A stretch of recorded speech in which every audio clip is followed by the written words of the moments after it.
Hello student, स्वागत है आप सभी का मेरे YouTube channel career launcher chemistry में और मैं हूं रवि रोशन सर। इससे पीछे के वीडियोस में हम लोगों ने अभी तक degree of carbon, degree of hydrogen, bond line structure, type of alcohol और टाइप ऑफ एमीन के पॉइंट्स देखे थे। तो आज से हम लोग क्लासिफिकेशन का मेन थ्योरेटिकल पॉइंट स्टार्ट करें। इससे पहले आप में से कुछ लोगों के मुझे मैसेजेस मिले हैं कि सर लास्ट डे जो आपने डीबी वैल्यू या डिग्री ऑफ एमीन समझाया था, जरा एक आध क्वेश्चन उसका फिर से हो जाए। तो आइए देखते हैं। आप एक क्वेश्चन कंसीडर करें, how many amino compound are possible with formula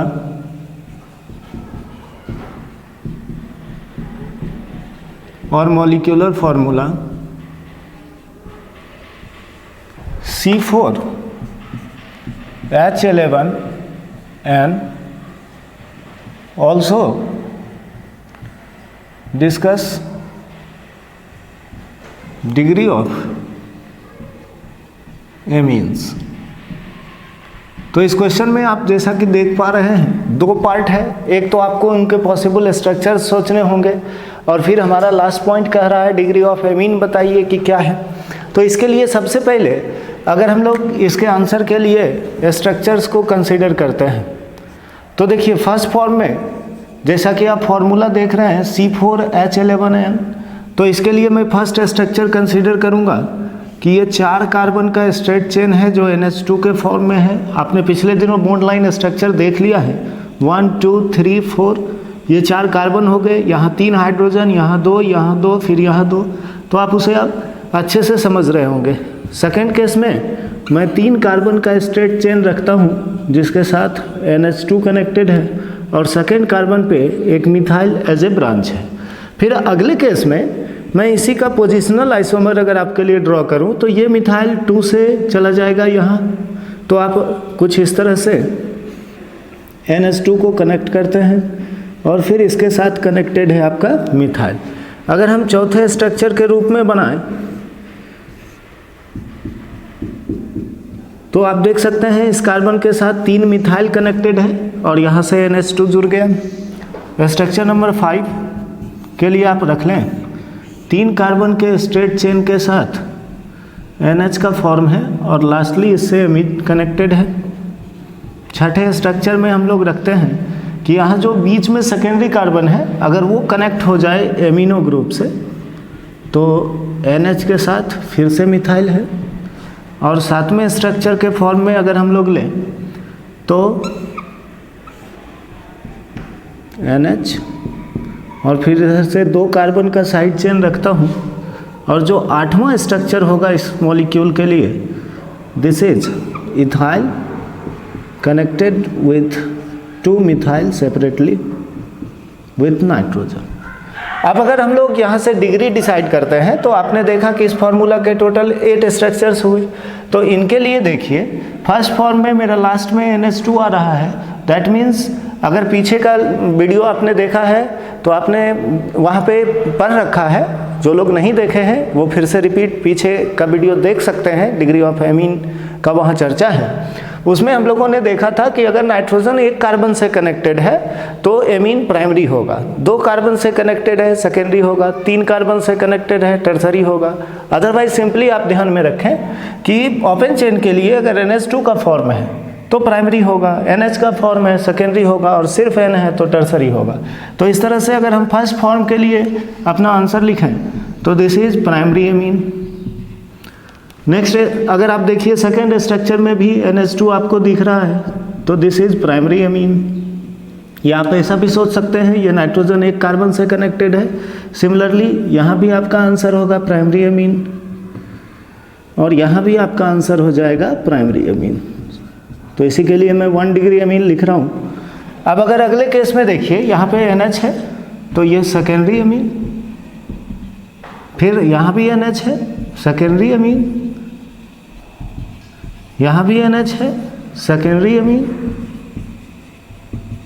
और लास्ट स्ट्रक्चर में मेरे पास एन आ रहा है, दिस इज टर्सरी एमीन। तो ये हो गए आपके 8वें स्ट्रक्चर के लिए डिग्री ऑफ एमीन। अब आपके लिए जो पिछले लेक्चर में डीबी वैल्यू का चर्चा हुआ था उससे रिलेटेड एक क्वेश्चन है, what is dB value for hydroxy chloroquine. अभी काफ़ी चर्चा में यह हाइड्रोक्सी क्लोरोक्वीन है। कोविड-19 की जो बातें होती है तो उसमें अक्सर इसका न्यूज़ आप देख रहे हैं, हम लोग पिछले वीडियो लेक्चर में भी चर्चा किए थे। तो अगर हम लोग डीबी वैल्यू कैलकुलेट करना चाहें हाइड्रोक्सी क्लोरोक्वीन का, तो इसके लिए तो फर्स्ट ऑफ ऑल आपको इसका स्ट्रक्चर पता होना चाहिए। इसलिए आप अगर इस क्वेश्चन का आंसर निकालने जाओगे तो आपको सबसे पहले इसका स्ट्रक्चर ड्रॉ करना होगा, जो कुछ इस तरह से आप दर्शाएं। हाइड्रोक्सी क्लोरोक्वीन में एक बाईसाइक्लो रिंग आपको फर्स्ट ऑफ ऑल कंसिडर करना है, और ये हेट्रो एटम आ रहा है नाइट्रोजन।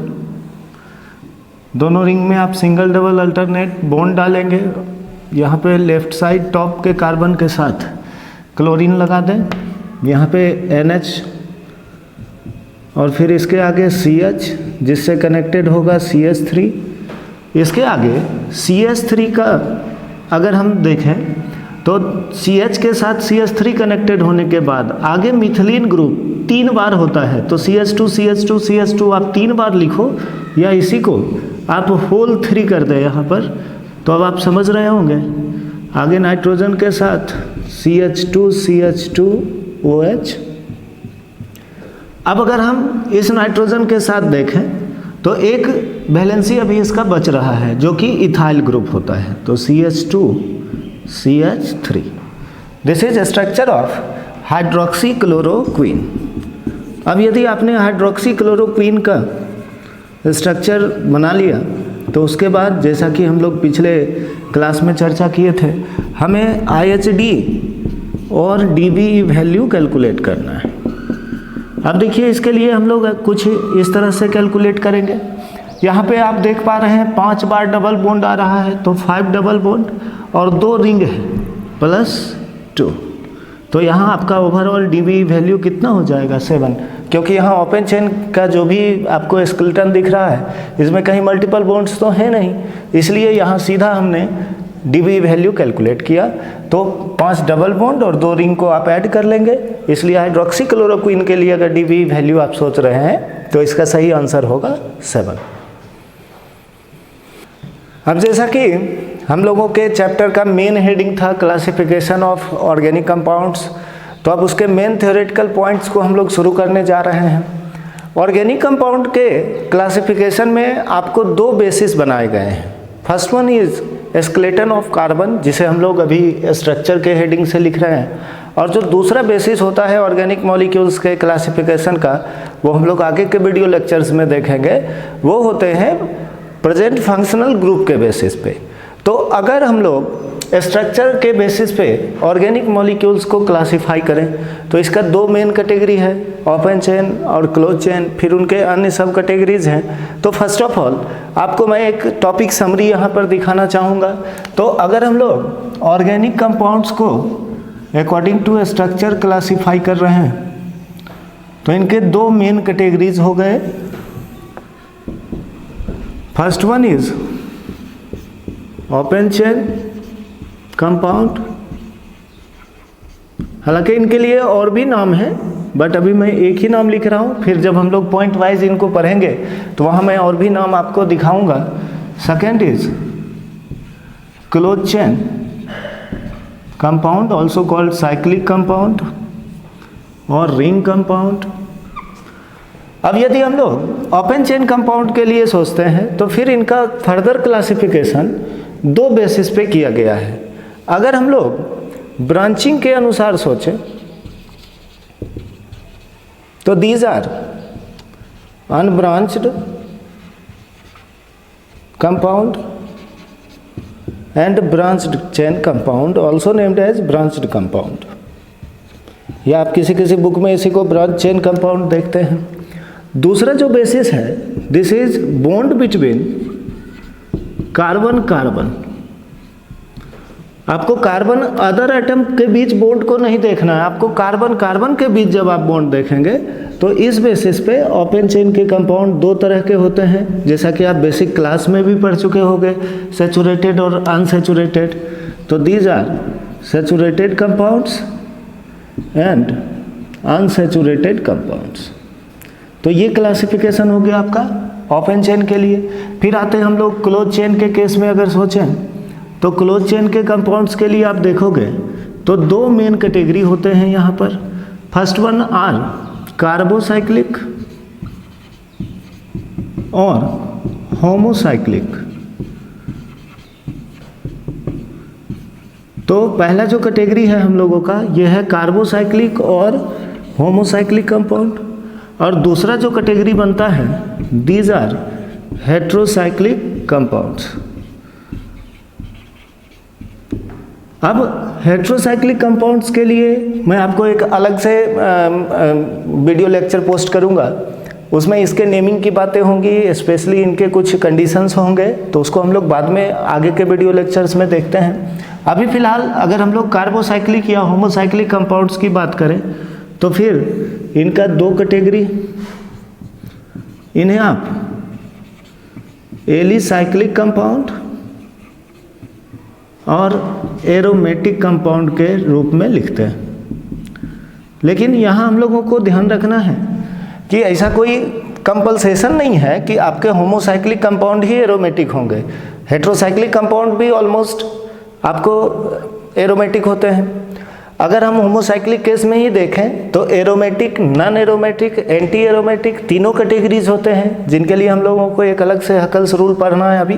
तो अगर हम एक बेसिक समरी की बात कर रहे हैं तो कुछ इस तरह से लिखा जाता है। अब एरोमेटिक कंपाउंड्स में बेंजीन या उनके जो डेरिवेटिव्स होंगे तो उनके लिए एक अलग से कैटेगरी दिया जाता है, दीज आर बेंजीनोइड्स। और यदि बेंजीन के अलावे भी ढेर सारे स्पेसीज हैं जहां आपको एरोमेटिसिटी दिखेगा तो उन्हें आप नॉन बेंजीनोइड्स के नाम से जानते हैं। साथ ही इस पार्ट में हम लोग one of the most important point आप नोट कर लेंगे जो आगे हम लोग देखने वाले हैं। This is Huckel's rule for aromatic compounds, non aromatic compounds and anti aromatic compounds.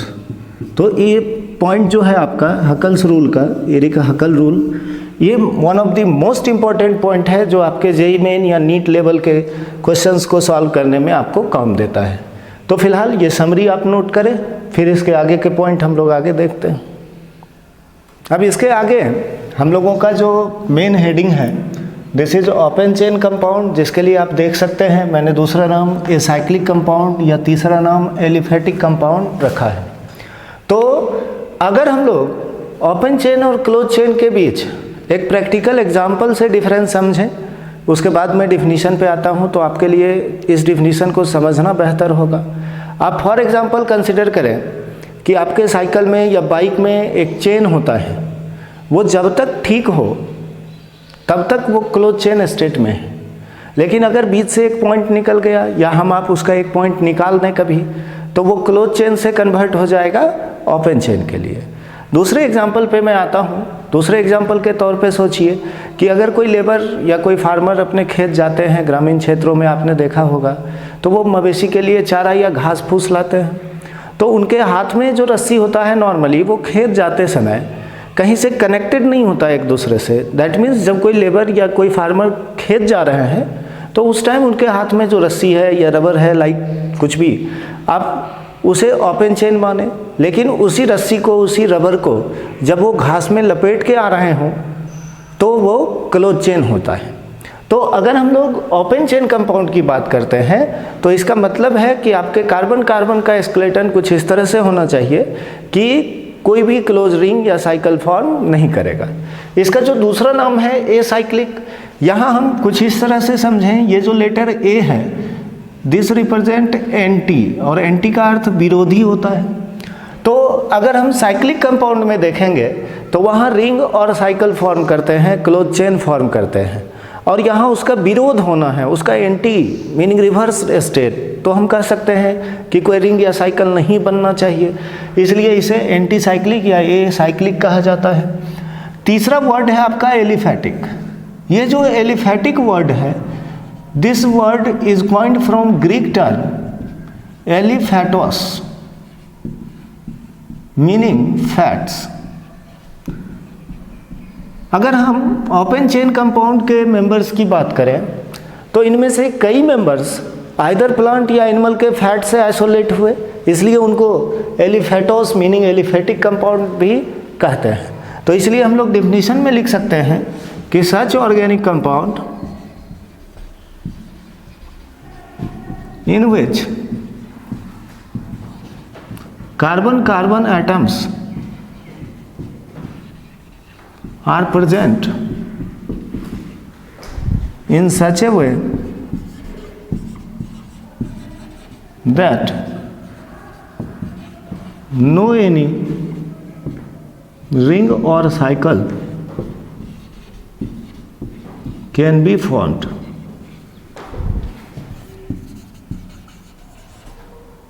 They are called open chain compounds. अब जैसा कि हम लोगों ने पीछे पॉइंट में लिखा था कि अकॉर्डिंग टू ब्रांचिंग आप इन्हें दो कैटेगरीज में रखते हैं, तो हम लोग अगले पॉइंट के रूप में लिखें कि according to branching open chain compound, उसी कंपाउंड में लिख रहा हूँ, ये पूरा word open chain compound are of two types. तो आप इसके लिए पॉइंट ए कर लें, अनब्रांच्ड कंपाउंड, और पॉइंट बी के रूप में हम लोग लिख लें ब्रांच्ड कंपाउंड और also called branch chain compound. किसी किसी बुक में आप देखेंगे इसे ब्रांच चेन कंपाउंड भी लिखा जा सकता है। तो अगर हम अनब्रांच कंपाउंड की बात करते हैं तो फिर से आप अगेन कुछ प्रैक्टिकल एग्जांपल्स सोचें। जैसे आपसे कोई पूछे बनाना का ट्री है, आपसे कोई पूछे कि नारियल का पेड़ है, आपसे कोई पूछे खजूर का पेड़ है, तो अगर हम केला का पेड़ देख रहे हैं, नारियल का पेड़ देख रहे हैं, खजूर का पेड़ देख रहे हैं, तो वो अनब्रांच फॉर्म में होगा। लेकिन अगर उसी में हम लोग आम का पेड़ सोचे, लीची का पेड़ सोचे, कटहल का पेड़ लिए, तो वो ब्रांच फॉर्म में होंगे, क्योंकि वहाँ मेन स्टेम के साथ साथ आपने देखे होंगे कि साइड आर्म के रूप में ढेर सारी शाखाएं होती हैं। तो अगर हम अनब्रांच्ड कंपाउंड के लिए डिफिनेशन लिख रहे हैं तो हम लिख सकते हैं कि when all carbon atoms are present into single chain, जितने भी कार्बन हो आपके मॉलिक्यूल में वो सभी कंटिन्यूअसली एक ही चेन में होना चाहिए। हो सकता है वो दिखने में हमें टेढ़ा मेढ़ा दिखे, लेकिन काउंट करते समय जब हम लोग आगे नंबरिंग की बातें पढ़ेंगे नोमेनक्लेचर में, तो आप देखेंगे कि स्ट्रेट चेन में अगर अनब्रांच्ड है तो वो सारे कार्बन कंटिन्यू नंबरिंग के साथ आ जाएंगे, कोई भी कार्बन आपका छूटेगा नहीं, तो उसको बोलते हैं अनब्रांच्ड कंपाउंड। और अगर ब्रांच्ड है तो आप लिख सकते हैं कि when one or more carbon atoms are present as side chain, और चेन्स भी यहाँ आप लिख सकते थे side chain in addition to main chain are called branch chain compound और ब्रांच्ड कंपाउंड। तो ये डिफिनेशन हो गए आपके।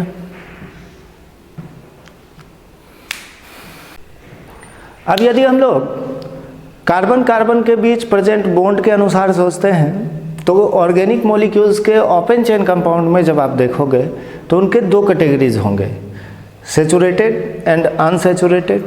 तो हम लोग लिखते हैं अकॉर्डिंग टू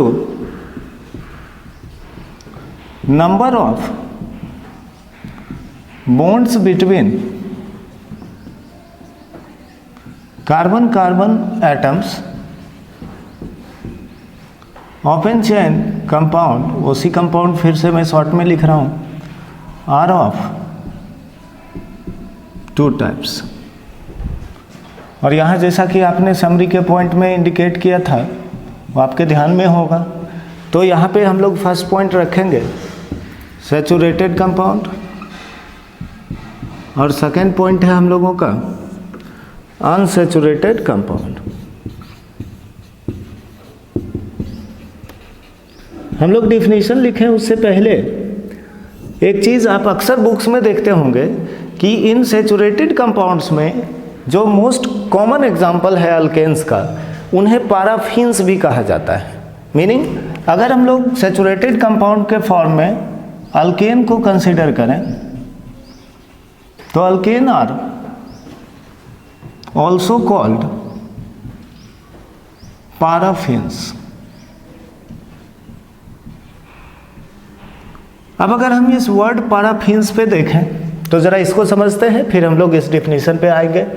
तो अल्केन के लिए जब आप पैराफिन्स वर्ड देखते हैं इसका क्या मतलब है, तो अगर आपने 9th-10th में अच्छे से पढ़ा होगा कार्बन एंड इट्स कंपाउंड तो ज़रूर आपको पता है, नहीं तो आप एक बार फिर इसे रिकैप कर ले।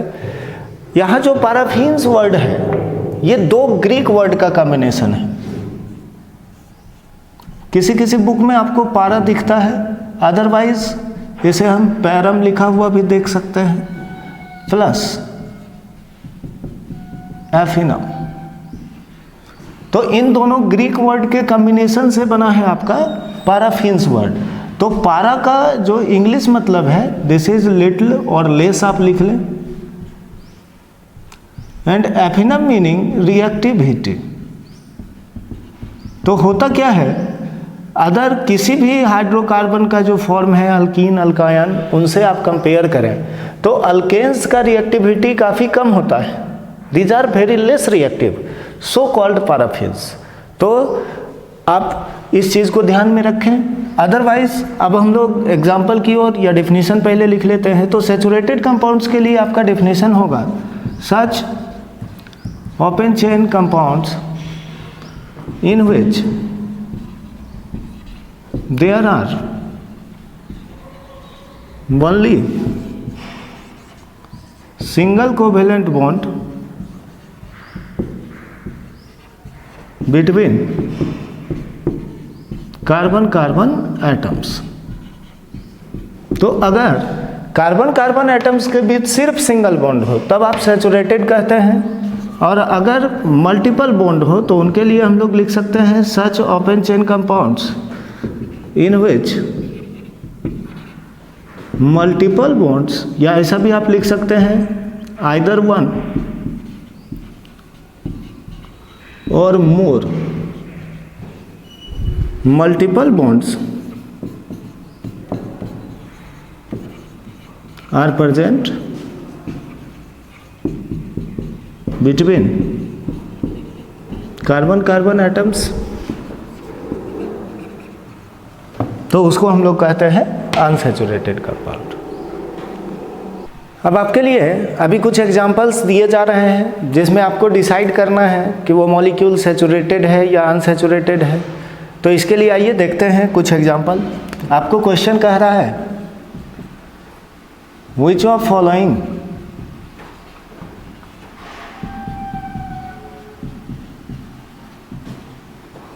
आर सैचुरेटेड और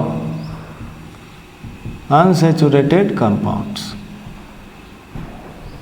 तो यदि मैं फर्स्ट स्ट्रक्चर के फॉर्म में आपके लिए लिख रहा हूं,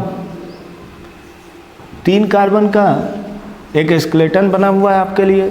सेकेंड कंपाउंड में 4 कार्बन है बट यहाँ पे डबल बॉन्ड आ रहा है। अगले केस में मैं 4 कार्बन का ही फॉर्म ले रहा हूँ लेकिन यहाँ C डबल बॉन्ड O आ रहा है। चौथे कंपाउंड के फॉर्म में आपके लिए एक रिंग बना हुआ है।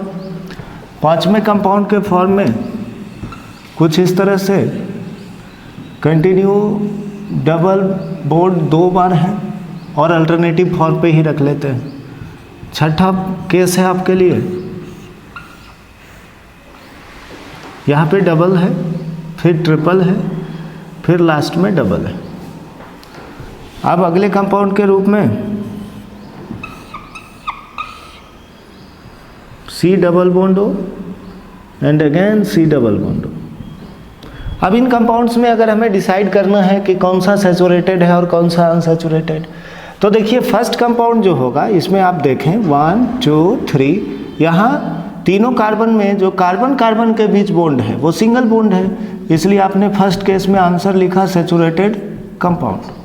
सेकेंड केस में देखिए एक बार डबल बॉन्ड आ गया तो ये निश्चित रूप से अनसैचुरेटेड होगा, तो ये हो गया आपका अनसैचुरेटेड कंपाउंड। थर्ड कंपाउंड को अगर हम लोग देखें तो इसको देख के एक मिसअंडरस्टैंडिंग हो सकता है आपका कि सर यहाँ तो C डबल बॉन्ड O है तो डबल बॉन्ड आया मीनिंग अनसैचुरेटेड, लेकिन नहीं, यहाँ कार्बन कार्बन में आपको अगर देखा जाए तो सिर्फ सिंगल बॉन्ड है, इसलिए आपका थर्ड जो केस है this is also saturated compound. और अगर हम फोर्थ केस में आपसे पूछ रहे हैं कि सैचुरेटेड या अनसैचुरेटेड, तो आप इसका आंसर नहीं दे सकते because this is close chain compound, और क्लोज चेन कंपाउंड अपने आप में एक अलग कैटेगरी है। उसके लिए हम लोग एलिसाइक्लिक या एरोमेटिक अदर केसेस देखेंगे, लेकिन ये क्लोज चेन कंपाउंड होने के कारण अभी हम नहीं कह सकते कि ये सैचुरेटेड है या अनसैचुरेटेड है। अगर हम यहाँ पे देखें तो निश्चित रूप में 2 बार डबल बॉन्ड है, इसलिए ये अनसैचुरेटेड कंपाउंड हो गया। नेक्स्ट 2 डबल है और 1 ट्रिपल है, अनसैचुरेटेड कंपाउंड होगा। और अगेन आपके लिए जो मैंने लास्ट स्ट्रक्चर दर्शाया है इसमें अब आप समझ गए होंगे कि मल्टीपल बॉन्ड तो हैं, अदरवाइज एक और कंपाउंड अगर हम यहाँ पे ऐड कर लेते हैं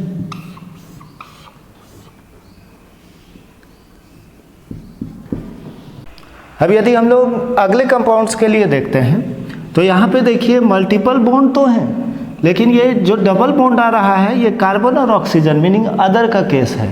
कार्बन कार्बन के लिए अगर हम यहाँ पे देखते हैं तो सिंगल बॉन्ड का केस है, इसलिए आप इसे सैचुरेटेड कंपाउंड लेंगे। और यदि मैंने लास्ट कंपाउंड के लिए सोचा तो यहाँ भी फिर से वही कंडीशन है कि कार्बन कार्बन के साथ आपका सिंगल बॉन्ड है, यहाँ ट्रिपल बॉन्ड आ रहा है बट वो नाइट्रोजन के साथ है, तो again this is saturated compound. तो इस तरह से आप सैचुरेटेड और अनसैचुरेटेड कंपाउंड डिसाइड करते हैं। अब अगले प्रश्न के रूप में आपको अभी कुछ स्ट्रक्चर्स दिए जा रहे हैं जिसमें आपका क्वेश्चन पूछ रहा है क्लासीफाई फॉलोइंग्स एज ब्रांच्ड और अनब्रांच्ड कंपाउंड। जैसा कि अभी हम लोगों ने पीछे के डिफिनीशंस में देखा था कि नंबर ऑफ ब्रांचिंग के बेसिस पे 2 कैटेगरी हैं, तो उसी पे बेस्ड ये क्वेश्चन है। अब आइए आप लोग इसे साथ साथ करें। यदि हम फर्स्ट स्ट्रक्चर के फॉर्म में आपके लिए ये कंपाउंड रख रहे हैं, सेकेंड स्ट्रक्चर है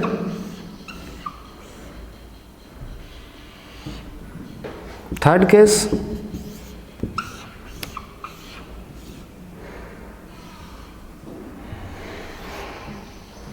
चौथे केस में हमारे पास मॉलिक्यूल है,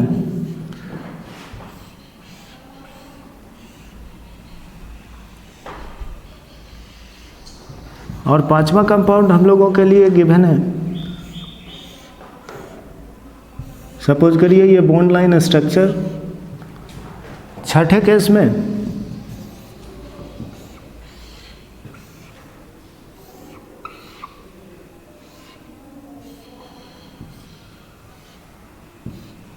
तो इन कंपाउंड्स पे हमें डिसीजन लेना है कि कौन कौन सा केस ब्रांच्ड है और कौन कौन सा केस अनब्रांच्ड है। तो देखिए फर्स्ट केस में अगर हम लोग देखें 1 2 3 4 5, यहाँ पे टोटल 5 कार्बन है, और यदि हम IUPAC सिस्टम से इनका नंबरिंग देखें तो अभी हम किसी भी डायरेक्शन से अगर इसका नंबरिंग करें तो ये 1 2 3 4 5 कंटिन्यू आ जाएगा, कोई भी कार्बन मेरा छूट नहीं रहा है। इसलिए डिफिनीशन अब आप समझ चुके हैं पीछे से, तो अब आप इसे अनब्रांच कैटेगरी में रखते हैं। अगर हम अगले केस में देखें तो कहीं ना कहीं 1 2 3 4 5 6 एंड 7 कार्बन है, लेकिन सभी को आप एक चेन में काउंट नहीं कर सकते। तो ये जो सेकेंड केस है this is branch compound. Third case में आप देख सकते हैं यहाँ पे आपका methyl as a side chain आएगा, तो हम इसे भी ब्रांच्ड केस में रखेंगे और ब्रांच कंपाउंड आप लिख सकते हैं। अगर हम चौथे केस में देखें तो ये भी ब्रांच्ड है, ये स्वास्तिक चिन्ह के रूप में आपको दिख रहा है। अगर हम कंटिन्यू नंबरिंग 1 2 3 4 5 इस तरह से ले रहे हैं, ऐसे इस कंपाउंड का आप नंबरिंग फिर इधर से भी कर सकते थे, इधर से भी कर सकते हैं, वो सब हम लोग फर्दर रूल्स पढ़ेंगे। बट अब आप समझ चुके होंगे कि इनके सारे कार्बन कंटिन्यू नंबरिंग में नहीं आ रहे, तो ये ब्रांच्ड का केस होगा। तो ये हमने ब्रांच कंपाउंड लिया। और सिमिलरली लास्ट केस भी कहीं से हम नंबरिंग स्टार्ट कर सकते थे, लेकिन सारे कार्बन आपके सिंगल चेन में नहीं हैं, इसलिए this is also branch chain compound. तो इस तरह से आप ब्रांच और अनब्रांच का डिसीजन करते हैं।